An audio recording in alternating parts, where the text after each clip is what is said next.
What's up, and welcome back to another episode of Becoming a Five-Star Stylist. If you're watching this on YouTube, what's up, y'all? Stay tuned because I got some fun visuals for you. And if you're listening on the podcast app, thank you so much. If you like this, rate my podcast 5 stars, and I would love to hear from you in the comment section.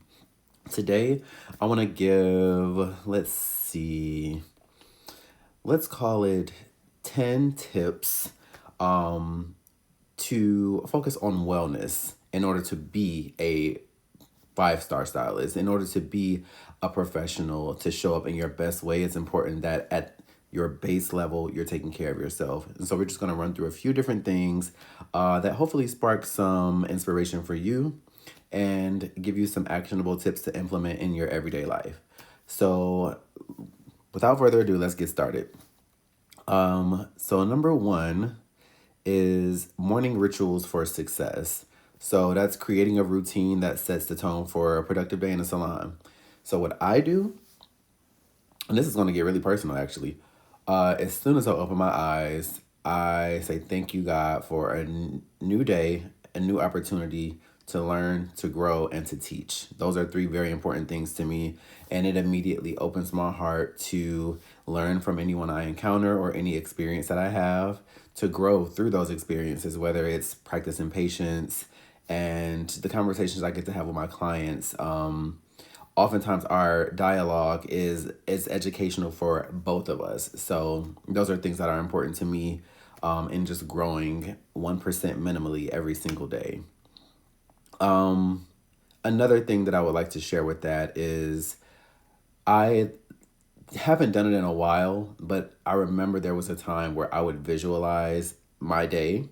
So the services that I'm doing as a professional, especially if I'm seeing new clients, I'm just visualizing the introduction, the line of questioning, anything that comforts them and makes them feel safe and educated, the teaching aspect, so that we can get to a solution for them as far as what we're going to do style wise in the future.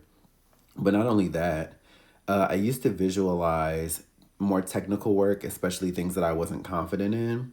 I would work through every single process, especially the parts that gave me anxiety. And I don't know if everyone does this, but oftentimes my mind goes worst case scenario. And so I just visualize the worst case scenario and a solution for it so that I can move confidently through the process without anxiety or making game time decisions. Number two is the art of saying no, setting boundaries with clients. So we spoke about this in a previous episode. If you haven't gotten a chance to listen to that, go ahead and check it out. But it is very important to draw that line of when you do work and when you don't work. I think that's important. And I said this in the last episode, how you start is how you finish. And if you don't implement boundaries at the beginning of your client stylist relationship, you will tend to attract and sustain relationships that have no respect for you, where there's no respect. Balancing professionalism with protecting your mental health. So that means not taking every single client. And I do understand that, especially starting out, there comes a time where you have to just say yes, or you feel like you need to say yes simply because you need the money. But aspire to a space where you are not in need of money at the expense of your mental health, because mental health is the real wealth. There is nothing more valuable. I remember this kid at church a long, long time ago. He would always say, "Thank you, God, for waking me up in my right mind." Every time he said it, I would be like, what? Like, we all got that. As I grew up, I realized, no, we don't. So it is very important to protect that at all costs. And it's okay to say no. No is a complete sentence. So please find peace in that. Number three is work-life harmony, thriving inside and outside the salon. And so that means that one thing that I learned is that when I'm very, very tired from a long work day, it's not necessarily that I need to go home and do nothing. That's not the opposite. I did a lot of maybe mental work today, and therefore I need some mental stimulation to balance it out. Sometimes this means talking to my friends. Sometimes this means going to a yoga class or going to exercise, something that pulls me in the opposite direction to balance out these two kind of dynamics in my life. So it's important to have that balance because if you're all work and no play, it could lead to resenting the work that you do, and that does not work for you and therefore does not work for your clients, because how could you give your best if you're working through resentment? It's an unnecessary obstacle. So if you can eliminate it, that would be great. And number 4 is nourishing your creativity. So as a hairstylist, typically you have more than one creative gift. Some of us are singers or designers, artists, painters, etc. And even if you're not the best at it, that's not what it's about. But recently I did a painting that I'm going to show you guys. Please don't trip.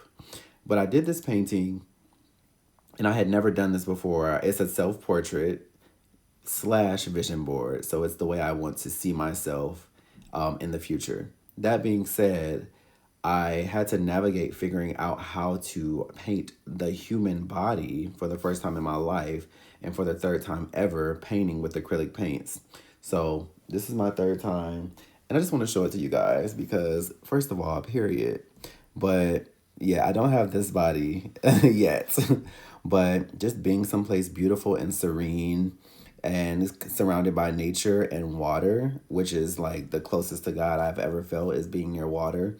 So I painted this just as therapy for myself, and doing so, figuring out how to make that happen is exactly my approach with doing a brand new hairstyle.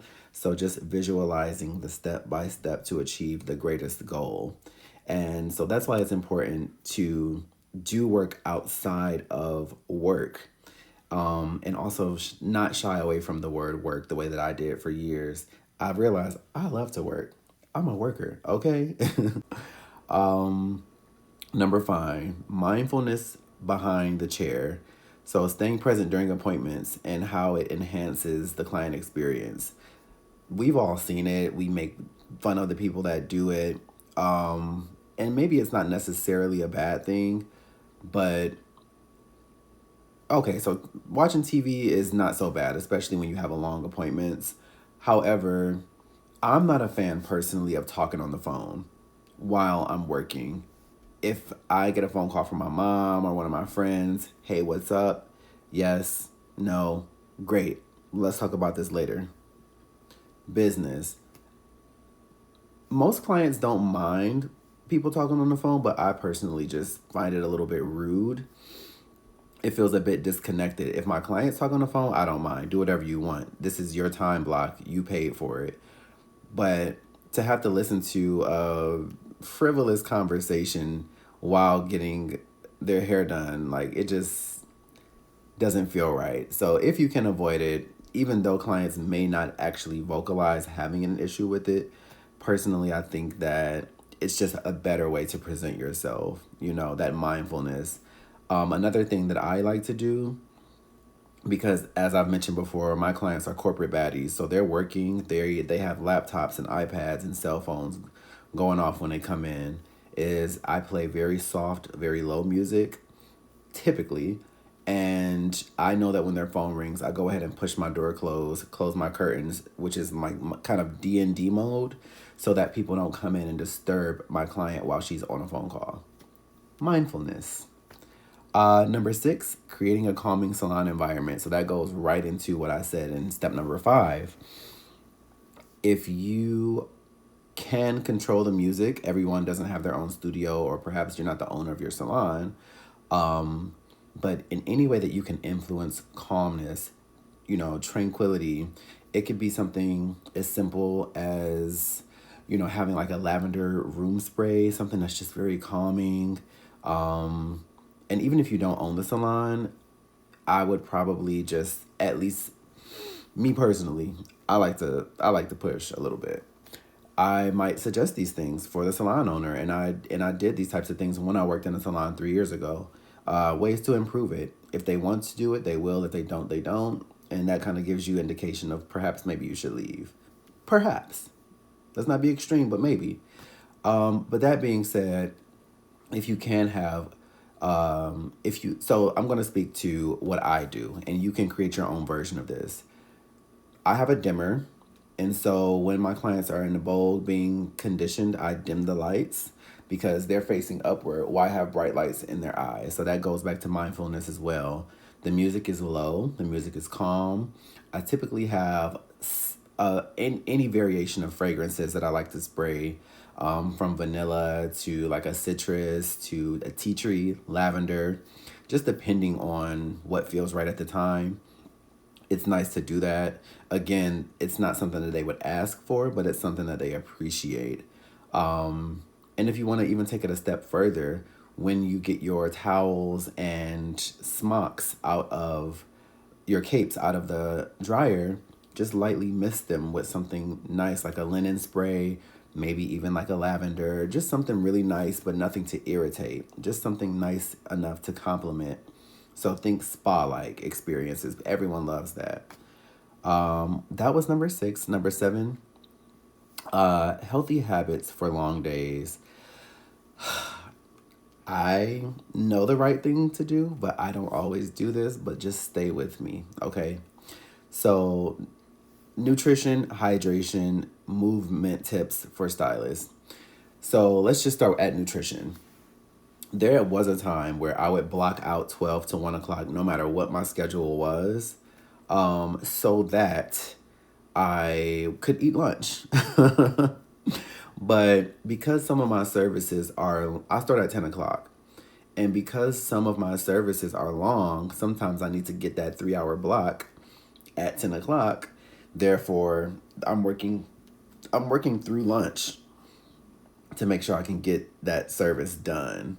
So even I'm not saying it like I'm so perfect or anything like that. I don't aspire to be perfect, but I think that this information is useful, and is even if this serves as a reminder to you, then we're all going in the right direction, because this is a reminder to me as well. That being said, even if you can't necessarily block out an hour for lunch, maybe some fruit, maybe a smoothie, a fruit juice, something to give you natural energy, water, things just to keep your body healthy and fed. Because yes, we can push through a long day without eating. I've done it a million times, but my body never thanks me for it. I don't feel good for it. I just do what I have to do because I kind of have to live with my decisions. So if we can get ahead of that, that's fantastic. Hydration, water. If you're one of those people that just doesn't like water, there are all types of things that you can put in your water to give it flavor. But hydration is so important, guys. Like, it really is. And movement tips. So for this, a guy I worked under years ago told me, move the chair. Don't move your body. You should not be cha-chaing to the left and to the right. Move the chair. It swivels. It turns. Keep your posture good. I found myself humped over, twisted, sewing, and all of that kind of stuff. It may be okay for a little while, but you do it for 4 days a week for 15 years, you start to feel it. And another thing is invest in good shoes. It's nice to be cute. I love to be cute. However, if you want to be like the person who doesn't wear supportive shoes, then at least perhaps invest in a mat to stand on. Something to protect your spine, okay? Like, we don't want to be raggedy by the time we retire ourselves, right? So yes. And that's also mindfulness to yourself. Number 8, the power of gratitude in your business. So this I could talk all day about, so I'm going to try and keep it short for the sake of this video. But the laws of physics, the laws of chemistry, like attracts like. And by no way am I telling you to lie to yourself when I say this, but there's always something to be grateful for. At the very beginning of this video, I said, thank you, God, for a new day, new opportunities to learn, to grow, and to teach. Those are 4 guarantees. So even if things are not going the way that you want them to go right now, there's something to focus on. So even before gratitude, it's about perspective. What you choose to focus on is the wolf you feed. And if you've never heard that term, look it up. But basically, there are 2 wolves, the good wolf and the bad wolf, and whichever one you feed is going to be the stronger one. And so as long as you can feed the good wolf, focus on the positive things in your life, even if they are as simple as, thank you, God, I woke up today. I'm grateful to be alive. I'm grateful that I made it to work safely. I'm grateful that I got to talk to my mom on my way to work today. Whatever you can focus on is a good thing. Just practice it. It's small, but it's a brick by brick concept. And the more that you do it, the more that you will have to be grateful for. And adversely, the more that you are not grateful for, and the more that you focus on and complain about, that snowballs and has compounding interest as well. But specifically in business, for example, you can be grateful for the client base that you have. So I'll give you an example. For me, I am incredibly grateful that I have a client book of intelligent women who I get to have the most stimulating conversations with, the most nurturing conversations with. I have a client base where I am stimulated mentally. The hair is almost secondary because we have such great conversations. They are supportive in everything that I'm doing. And we have a rapport where I don't mind speaking to their processes, whatever they're doing in life. I have a lot of women who are corporate baddies who transition into entrepreneurship, which is more my lane. And I like to speak to what feels risky and scary as freedom. So reframing those things, I'm grateful that we get to play off of each other because we're kind of at an intersection of the corporate life and entrepreneurship. And we're kind of switching sides as I build my membership and just the systems and logistics that it takes to run a business in this way. So I'm grateful for that. I'm grateful that for everything that is a business expense for me, that is not even a factor for me. That's just a part of the machine. So it's like having a car and resenting how expensive gas is. I'm grateful that my car pays for the gas, so to speak, if that makes sense. So wherever you can find a time to be grateful is phenomenal. Number 9, client connection without emotional overload. Building meaningful connections while maintaining your emotional boundaries. So that kind of plays into number 8. I'm not over here giving my clients advice on leaving their husbands or anything like that. I'm also not in a space, as much as we as the hairstylists are therapists sometimes, there's a connectedness with myself that protects me from taking on too much. And if you're that friend, if you're that person in any other relationship, you know what it's like. And being able to discern when it's getting too heavy, and kindly changing the topic if it ever does go down that road is important to you. It's important to be of service to your clients in every way that you show up for them. However, at the very end of the day, when you lay down, the way that your body feels is a reflection of how you treated it. So when it comes down to your mental health or your posture, or if you ate or if you drink water, these all come down to decisions that you made. So keep that in mind. Protect yourself, because if you are not at your best, there's no way that you can continue to restore what's inside of your cup to continue to pour into others. And lastly, number 10, time management for overbooked stylists. So practical strategies to maximize productivity while keeping your stress low. I talked more about this in my last episode, but just to give you a little bit of information, something that I mentioned, and I mentioned in my Five-Star Stylist program, which will be linked below, is that if you have so much demand that you're having traffic jams on your books, you can, two things that you can do. Number one, you can have prime real estate on your booking. So, for example, I work Wednesday through Saturday. If and I don't offer this, but if I want to open up another day, like a Tuesday or a Sunday, you can absolutely come in, but you have to pay for that. That's boardwalk, that's Park Place that you just landed on. So at that moment, absolutely you can come in. However, you have to pay a premium for that. And it's important to do that because we are service providers, not favor givers. And so, as long as you are compensated fairly for the work that you do, you will always feel good. You will always do your best. You can always perform and be satisfied with the exchange of the services that you do and the satisfaction that your clients feel from you showing up for them. Otherwise, you end up feeling depleted and you start to resent your work. It's a domino effect. So, all of these different things are connected. That being said, I was trying something new with this episode. So if you like these 10 steps and you want 10 more, or if you want to dive deeper into a particular topic, comment below on the podcast app. Put a comment below on the YouTube video. And if you're interested or want to learn more about the Five-Star Stylist program, the link will be posted below. Membership is free, and when you join, you get a complimentary stylist strategy session. Week 3, I can say it better now, where we get to learn more specifically what your needs are, what your pain points are, so that we can get the ball rolling on getting you in a more satisfied space for work so that you can perform at your very, very best.